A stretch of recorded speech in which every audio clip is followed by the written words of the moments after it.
Buenas, buenas, queridos lectores de Top Conquerors y queridos alumnos de los sábados, de Yamila, Camila y Tiago. Así que estamos de vuelta con este libro, Las Crónicas de Narnia, la travesía del Giro del Alba, con el capítulo 7, porque vimos que en el capítulo 6 Eustace se convirtió en un dragón y Caspian, Drinian, Repiche, Lucy, Moon no saben. A ver qué pasa. Pero, a ver qué pasa. Vamos a ver qué pasa. A ver qué pasa. A ver qué pasa. Ya, el capítulo 7, a ver. Capítulo 7. ¿Cómo terminó la aventura? ¿Mirar qué? Inquirió Moon. Mirad el emblema que aparece en el oro, respondió Caspian. Es un martillo pequeño con un diamante encima como si fuera una estrella, dijo Drinian. ¡Caramba! Lo he visto antes. ¿Lo has visto? Exclamó Caspian. Pues claro que lo ha visto, es el símbolo de una gran casa narniana. Es el brazal del Lord Ortesian. ¡Canalla! Increpió Repichet al dragón. ¿Has devorado al Lord Narniano? Pero este negó violentamente la cabeza. O tal vez, intervino Lucy, sea Lord Ortesian, convertido en un dragón, por culpa de un hechizo, ya sabéis. No tiene por qué ser ninguna de las dos cosas, dijo el Moon. Todos los dragones coleccionan oro. Sin embargo, creo que podemos suponer, sin temor o equivocarnos, que Ortesian no fuera más allá de esta isla. ¿Es el Lord Octesian? Preguntó Lucy al dragón. Luego, cuando este meneó la cabeza tristemente, ¿eres alguien hechizado? ¿Alguien humano? Quiero decir. El animal asintió con energía. Y entonces alguien preguntó, aunque los marineros no se pusieron de acuerdo luego sobre si Lucy o el Moon, ¿quién le preguntó primero? ¿No serás, no serás Eustace por casualidad? Eustace asintió con su terrible testa draconiana y golpeó con la cola en el suelo y todos dieron un salto atrás. Algunos de los marineros con exclamaciones que no pienso poner en este escrito, para aquí esquivar las lágrimas enormes y ardientes que brotaron de sus ojos. Lucy se esforzó por consolarlo e incluso se armó de valor para besar su rostro cubierto de escamas y casi todo el mundo dijo mala suerte y varios aseguraron a Eustace que todos estarían siempre de su lado y muchos dijeron que sin duda existiría algún modo de desencadentarlo y que volvería a estar perfectamente bien en un día o dos y luego que luego todos se mostraron muy ansiosos por escuchar su historia. Pero él no podía hablar en más de una ocasión.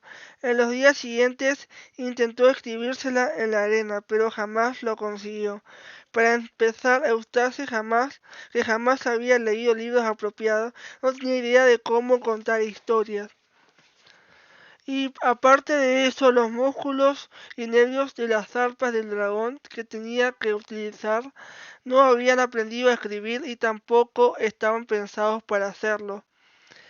Como resultado, jamás consiguió llegar hasta el final antes de que la marea subiera y borrara todos los escritos excepto los pedazos que él había pisoteado o eliminado con un movimiento de la cola.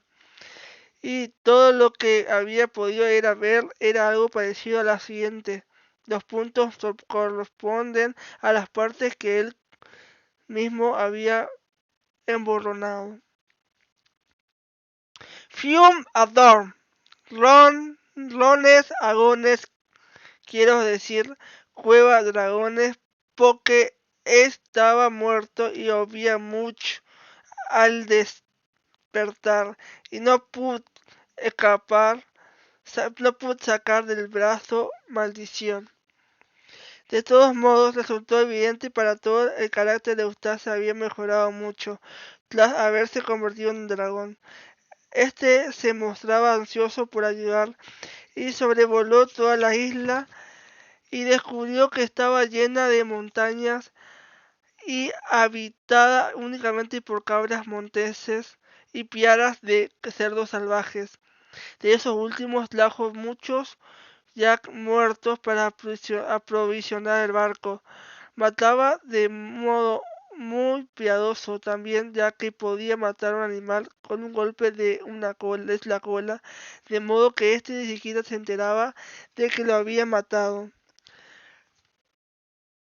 Y, presumiblemente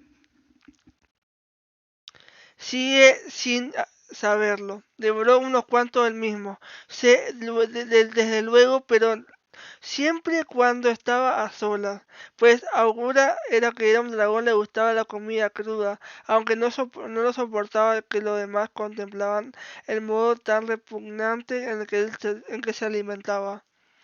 Un día, volando despacio y agotado, pero con aire triunfal, llevó al campamento un enorme pino que había arrancado de raíz en un valle lejano y que podía convertirse en un mástil estupendo. Y entrada la tarde se refrescaba como sucedía en ocasiones después de lluvias torrenciales, resultaba un consuelo para todos, pues todo el grupo acudía a sentarse en las espaldas, con las espaldas apoyadas en su caliente costado para entrar en calor y secarse.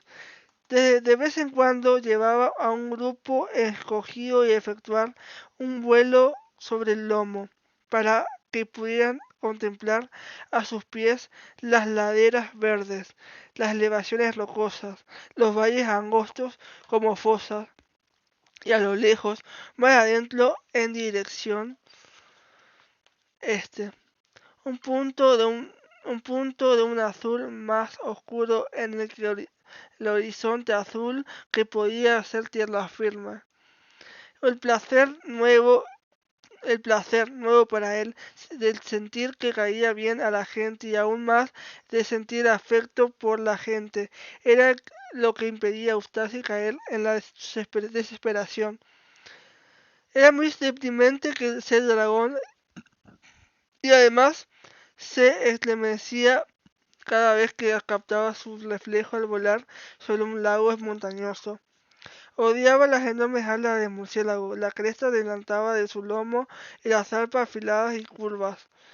Casi temía quedarse a solas consigo mismo, y sin embargo le avergonzaba estar con los demás. Las tardes que no lo usaban como botella de agua caliente se encabullía como si fuera el campamento y se enroscaba como una serpiente en el bosque y el agua. En tales ocasiones, y con gran sorpresa por su parte, era Repichet quien le proporcionaba más consuelo. El noble ratón abandonaba sigilosamente el alegre círculo alrededor de la hoguera del campamento e iba a sentarse junto a la testa del dragón, totalmente barlovento, para que cayera sobre él y su aliento humeante. Allí se dedicaba a explicar que lo que le había sucedido a Eustace era un ejemplo sorprendente de cómo giraba la rueda de la fortuna. Y si tuviera Eustace en su casa de Narnia, en realidad era un agujero, no una casa, y la casa del dragón no habría cabido dentro. Por no hablar de su cuerpo, podría mostrarle más de un centenar de ejemplos de emperadores, reyes y duques, caballeros, poetas, amantes, astrónomos, filósofos y magos que habían oído a parar de la prosperidad a una situación de lo demás angustiosa. Y como muchos se habían recuperado y vivido felizmente a partir de cómo a partir de entonces. Tal vez no parecía tan reconfortante en aquel momento, pero la intención era buena y Eustace jamás lo olvidó. Por lo que desde luego pesaba, pesaba sobre todo como una losa en una losa el problema en qué hacer eh, con el dragón cuando estuvieran listos para zarpar. Intentaron no hablar de ello cuando estaba allí. Intentaban no hablar de ello cuando él estaba allí, pero la criatura no podía evitar oír sin querer cosas como cabría a lo largo del lado de la cubierta.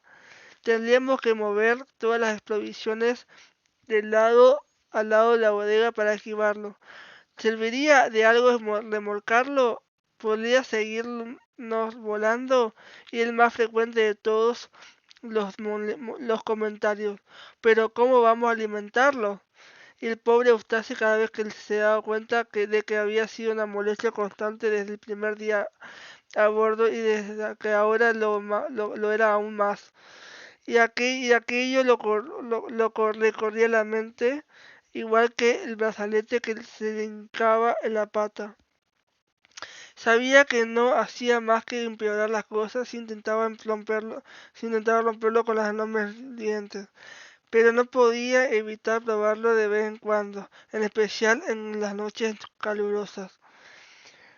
Unos 6 días después de su desembarco en la isla del dragón, el mundo se despertó muy temprano. La luz era aún grisácea, de modo que uno podía distinguir los troncos de los árboles si se encontraban entre él y la bahía. Pero no era en otra dirección. Al despertar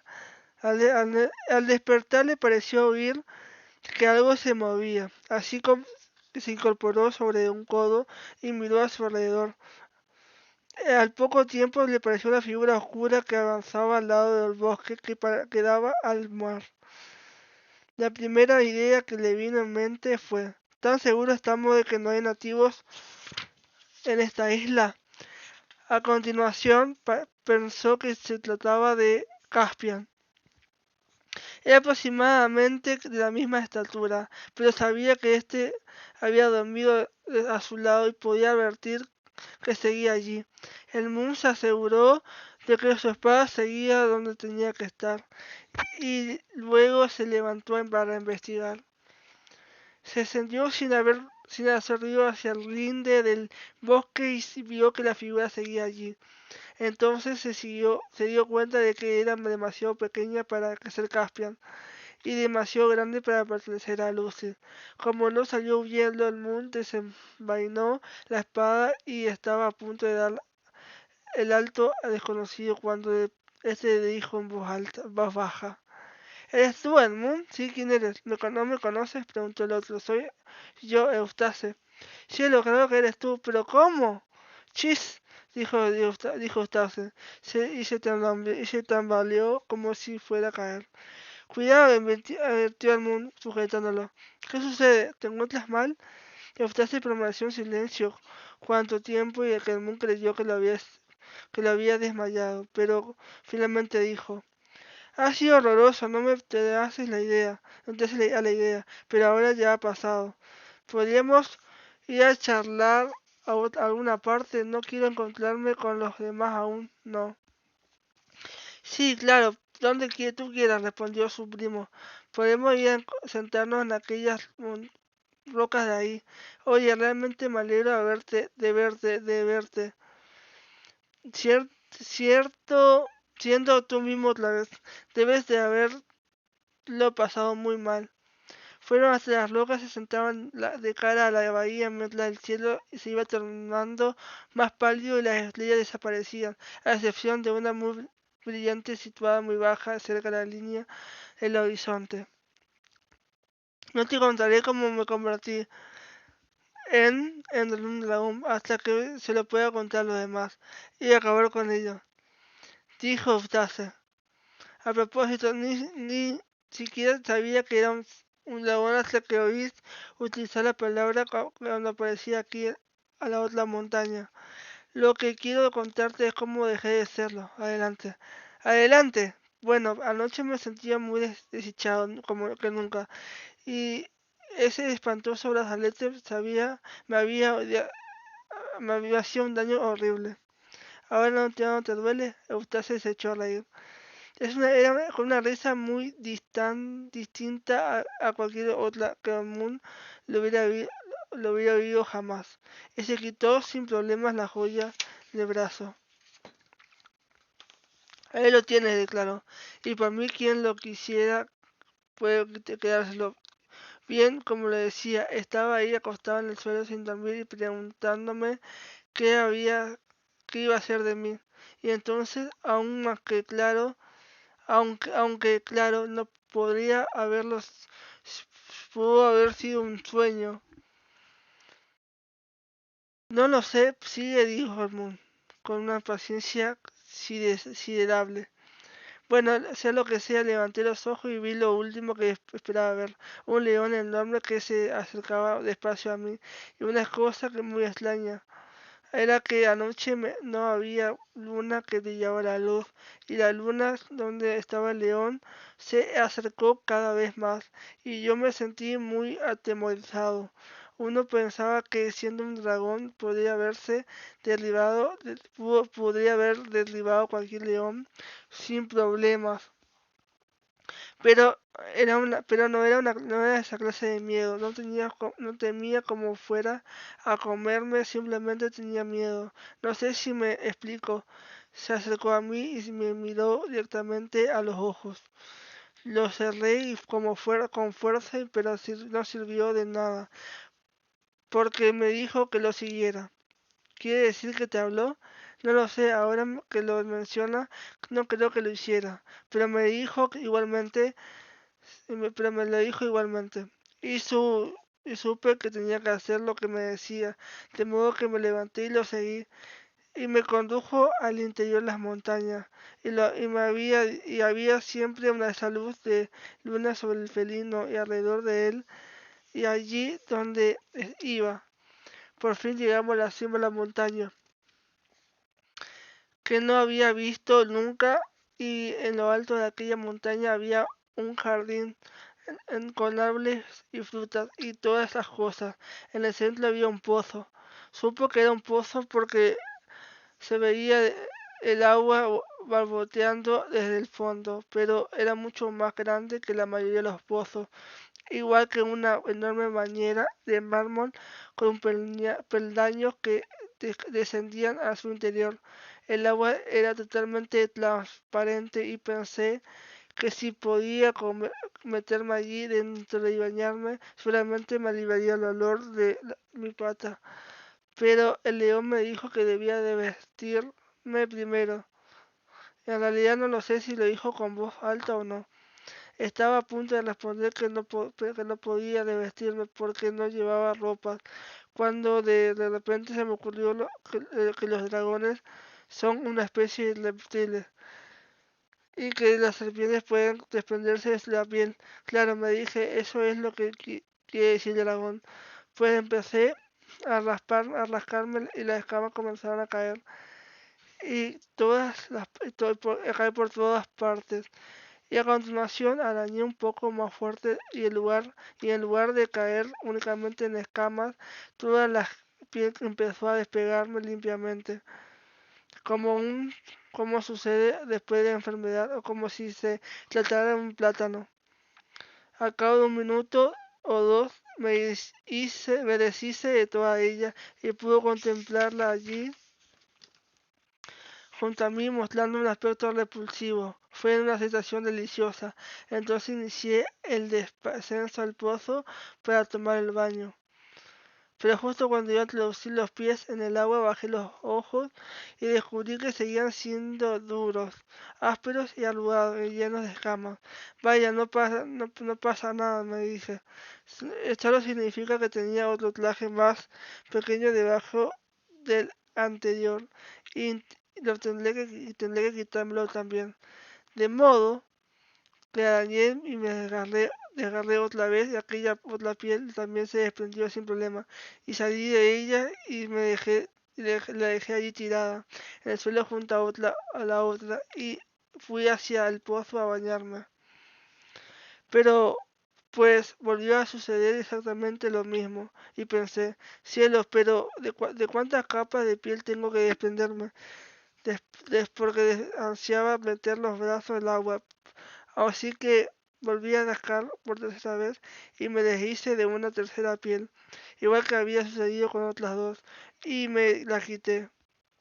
Pero en cuanto me la miré en el agua supe que no había servido de nada. Entonces el león dijo, pero no sé si lo que dijo fue en voz alta. Tendrás que permitir que te dé vista yo. Me daban miedo sus garras y te lo aseguro. Pero en aquellos momentos estaba tan desesperado que me acosté bien estirado sobre el lomo para que él lo hiciera. El primer desgarrón fue profundo que creí que lo había penetrado hasta el mismo corazón. Y cuando empezó a tirar de la piel para sacarla, sentí un dolor mayor que he sentido jamás. No, lo único que me permitió ser capaz de soportarlo fue el placer de sentir cómo desprendían aquella cosa. Ya sabes, es como es cuando le arrancas la costra a una herida. Duele horrores, pero resulta divertidísimo ver cómo se desprende. Sé exactamente lo que quieres decir, repuso el Moon. Bueno, pues arrancó por completo aquella cosa espantosa, igual que pensaba que lo había hecho yo mismo en otras veces, solo que entonces no había sentido daño, y allí estaba sobre la hierba, aunque mucho más gruesa y oscura y con todo aspecto más nudoso que las otras. Y allí estaba yo suave y blandito como un palo descontesado y más pequeño que antes. Entonces me sujetó y lo que no me gustó demasiado. Y todo lo que mi cuerpo resultaba muy delicado, ahora no tenía piel y me arrojó al agua. Me escoció una barbaridad, pero en un instante desperté. Eso me resultó una sensación deliciosa y en cuanto empecé a nadar y a chapotear descubrí que el dolor del brazo había desaparecido y enseguida comprendí el motivo. Volví a ser un muchacho. Sin duda pensarías que estoy loco si te contara cómo me sentí al ver de nuevo mis brazos. Ya sé que no tengo músculos y que son bastante fofos comparados con los de Caspian, pero me alegré tanto de volver a verlos. Al cabo de un rato el león se sacó y me vistió. ¿Te vistió con sus garras? Bueno, la verdad es que no recuerdo muy bien esa parte, pero lo hizo de un modo a otro. Con prendas nuevas, las prendas que llevo pues, puestas ahora, precisamente. Y luego de repente me encontré de vuelta aquí, lo que me hace pensar que debe haber sido un sueño. No, no era un sueño, respondió el Moon. ¿Por qué no? Pues estaban las ropas para empezar y te han, digamos que, desdragonizado. En segundo lugar, ¿qué crees que fue entonces? Preguntó Stase. Creo que has visto a Aslan. Aslan, exclamó su primo. He oído mencionar ese nombre varias veces desde que nos unimos al viajero del alba y sentía, no sé, que lo odiaba, pero claro, entonces odiaba todo y a propósito desearía disculparme. Me temo que me he comportado de un modo horroroso. No es nada, repuso el Moon. Entre tú y yo te contaré que no has sido ni la mitad de malo de lo que fui yo en el primer viaje a Narnia. Tú no has sido más que un burro, pero yo fui un traidor. Bueno, pues no me cuentes, dijo él. Pero ¿quién es Aslan? ¿Lo conoces? Bueno, digamos que él me conoce a mí, le puso el Moon. Él es el gran león, el hijo del emperador de Allende de los mares, que me salvó a mí y salvó a Narnia. Todos lo hemos visto. Lucy es quien lo ve más a menudo. y tal vez sea el país de Aslan a donde nos dirigimos. Ninguno dijo nada durante un rato. La última estrella brillante se había desvanecido, y aunque no veían la salida del sol debido a que las montañas situadas a su derecha, sabían que tenían lugar porque el cielo sobre las porque sabían que tenían lugar porque el cielo sobre su cabeza y la bahía que tenían delante adquirieron el color las rosas. Y entonces un ave de las familias de los loros chilló en el bosque detrás de ellos, y se oyeron movimientos entre los árboles, y finalmente sonó un toque el cuerno de Caspian. El campamento despertaba. Grande el regocijo cuando Asmund y el recuperado Eustace penetraron en el círculo de personas y desayunaban alrededor de la fogata. Y entonces, claro, todos oyeron la primera parte de la historia. Todos los allí reunidos se preguntaron si el del otro dragón habría matado a Lord Octesian años atrás, o la inspiración del dragón habría sido el mismo Octesian. Las joyas con las que ustedes se habían llenado el bolsillo en la cueva habían desaparecido junto a las ropas que había llevado entonces, pero ella mucho menos tarde sintió el menor deseo de regresar a aquel valle en busca de más riquezas. A cabo de unos pocos días, en el vejero del alba, un nuevo mástil, una nueva capa de pintura y un nuevo aprovisionado estuvo listo para zarpar. Antes de embarcar, Caspian hizo tallar en la cara de la lisa de un acantilado que miraba al mar lo siguiente: Isla del Dragón, descubierta por Caspian Caspian 10, rey de Narnia, etc. El cuarto año de su reinado. Aquí suponemos encontró la muerte de Lord Hortesian. Sería agradable y bastante cierto decir que desde aquel momento en adelante Eustace fue un chico distinto, pero si hay que ser estrictamente precisos, deberíamos decir, empezó a ser un chico distinto, pues pareció algunas recaídas.